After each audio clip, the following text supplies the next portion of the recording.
Hey, what's going on, everybody? This is a cinematography breakdown of the music video Nostalgia. So yeah, to start off, this is the camera package we're using. This is a red helium body paired with a 50 to 100 Sigma cinema zoom. And in other sequences in the music video, we use the other cinema zoom, which is, I believe, an 18 to 35. And yeah, I mean, as many of you know, this camera shoots 8K, pairing it with a modern, zoom lens. You inherently kind of get like a sharper image, So what we ended up doing to kind of, songs called Nostalgia, to kind of give it that sort of reminiscent quality, we ended up pairing it with two filters inside of this matte box. They're 4x5 filters. The first one was, I believe, a half. We use it through the whole video. And it's called a Hollywood Black Magic. I'll just abbreviate for short. And a Hollywood Black Magic, for those of you who have not used it or were curious, it's a filter that essentially softens the image ever so slightly. This filter comes in an eighth, quarter, and a half being on the stronger side. And I believe it even goes up to a 1, a 2, if you were really going for a more extreme effect. The half worked for us because, when you're shooting towards a window or a highlight, it just in camera, from the jump, gives you that look, instead of going in post and turning up an effect or dialing a knob or doing, that way when you're looking at the monitor, we're able to sort of get the look we were going for in camera. And the other filter we were using was I believe a low con, which stands for low contrast. And this one kind of paired with this HBM, just sort of, I think it was a low con 1. Just sort of elevated that look we were chasing for Nostalgia, and the low con just lifted the contrast ever so slightly. And if you've seen the video, I think it has a pretty distinct look, and yeah, this was the package we were using for it. So moving right ahead, this was one of the first setups, and it ends up being the performance setup for the video. And I guess just to start off, this shot, it's supposed to contrast him reminiscing on all these bright, fun, warm memories, and we shot this to kind of contrast that. As you can tell here, it's a little bit more on the moodier side. This side of his face is a little bit darker. You got some light coming in from the window. And yeah, I mean, we did that intentionally just so this sequence would stand out from the memories, the stuff he's looking through, the stuff he's trying to recall, the moments with that girl. So, this technique here, if you're DPing, you're trying to relay to your gaffer, something that I inherently try and do just to, elevate my images and the stuff I shoot, is always put the camera on the shadow side of your subject. And as you can see, the camera is on this side of his face, meaning that he's looking towards the light, So as you can see, the light is hitting him on this side of his face. And, it's kind of hard to explain on a 2D image, but I think this is a pretty good example. You can see that the camera is on the side where all the shadows are. So the shadows, essentially give your image, your shot, a bit of contrast. It gives it a mood. So yeah, for this setup, we ended up using I think a 1.2K HMI through, I believe it was a half CTS. CTS is quarter color temperature straw. And the straw is essentially like a warmer orange gel for those of you that use gels on your lights. And it sort of just warmed up this light to give it sort of like a late afternoon, end of day look. So that kind of takes us out of that sequence. Moving right ahead, this was definitely a setup that, we used for a majority of the video. I mean, the look of the video is really kind of recalling these moments from above, kind of this like omniscient God view.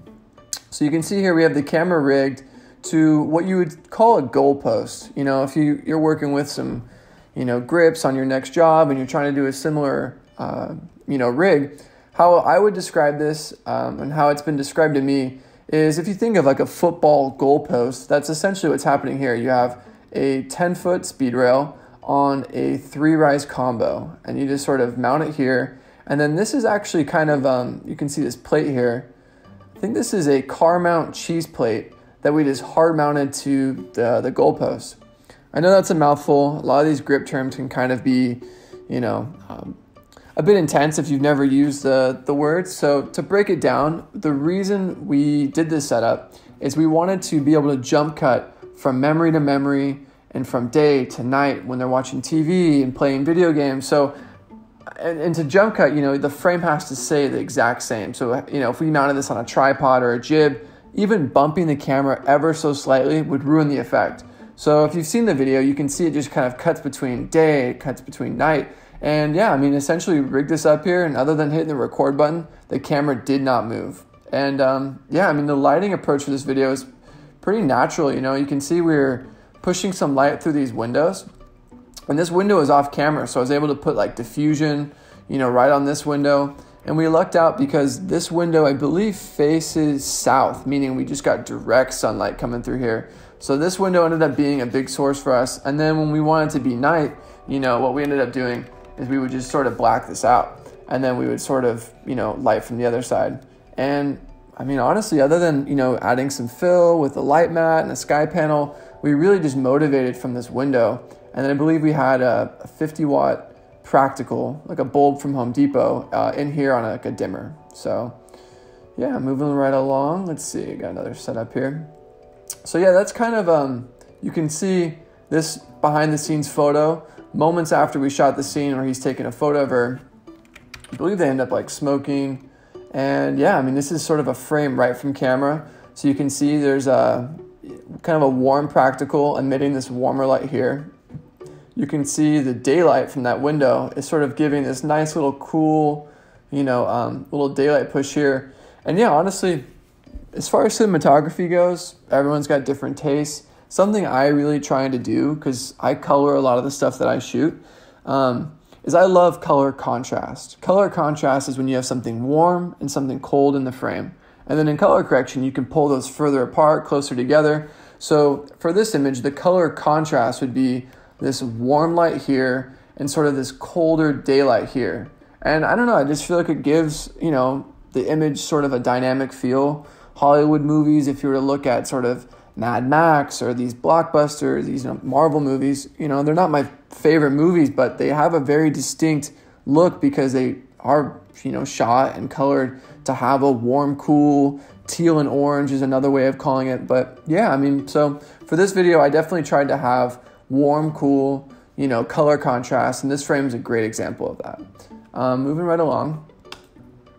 You can kind of see the frame is just jump cutting between these two. So this is like a late afternoon day scene, cut. Now they're playing video games and TV. So yeah, just to cut back here, we've totally, now for this shot right here, you see how there's no daylight coming right through here. But, it's film, so we shot this probably around like 12 noon.